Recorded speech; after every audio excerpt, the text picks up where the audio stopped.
Education. During the Japanese occupation, education was used as the tool to control and influence Filipino.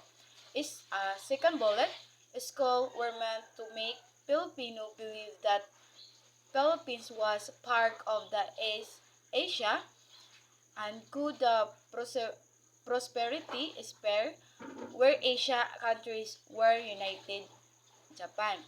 Third bullet, the Japanese removed independence on the Western nations like the United States and Great Britain by encouraging Western ideas and eliminating English in school. Instead, the Japanese language was promoted. For bullet, education focused on building a new Filipino identity as Asian teachings, disciplines, obedience, and good moral. Next, 5 bullets. Material wealth was encouraged and people were taught to value simple living and moral behavior. 6 bullets. Elementary educations and vocational training were emphasized so people could gain practical skills. 7 bullets. Students were also taught to value hard work and labor, preparing them to serve society according to Japanese ideas. Next is the post-colonial Philippines education. So, ang first bullet, it is after the Philippines became the independent, education was designed to strengthen democracy and national identity. Muna siya ang pasabot sa first bullet. Ang second bullet, school aim to teach students how to live according to democratic values just as the freedom and responsibility and participations in society. Masa na siya ang gibot pasabot sa second bullet.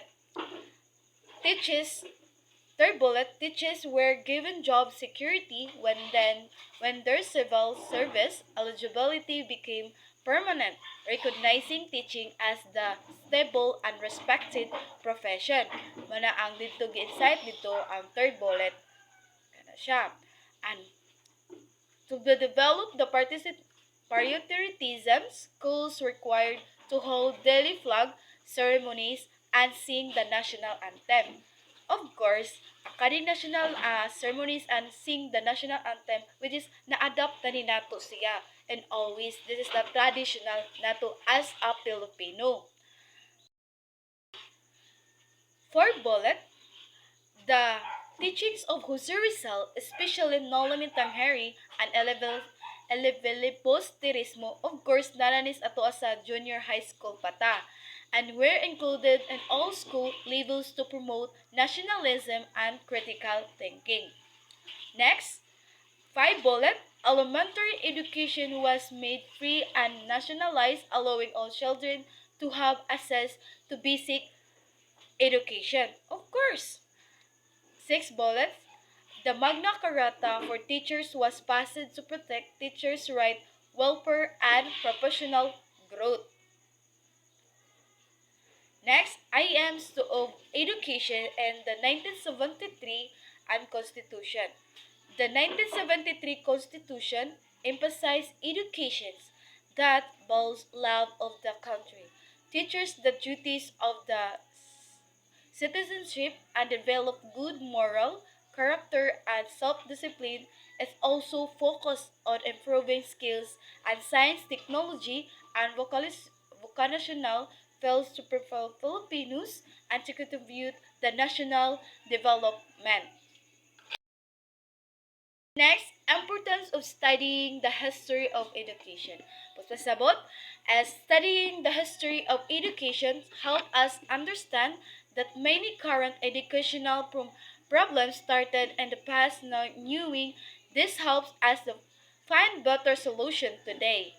It also guides educational reform by showing how present systems are shaped by the past and experience. For the teachers, it provides a clear understanding of why education's work and way is today.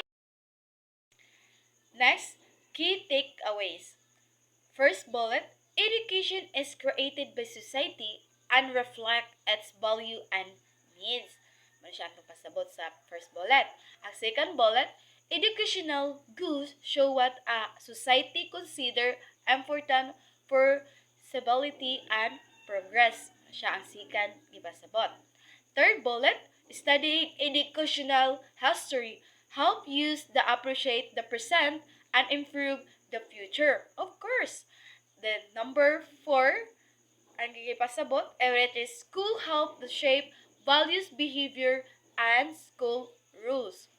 And last, which is education prepares individuals to perform rules and responsibility in society.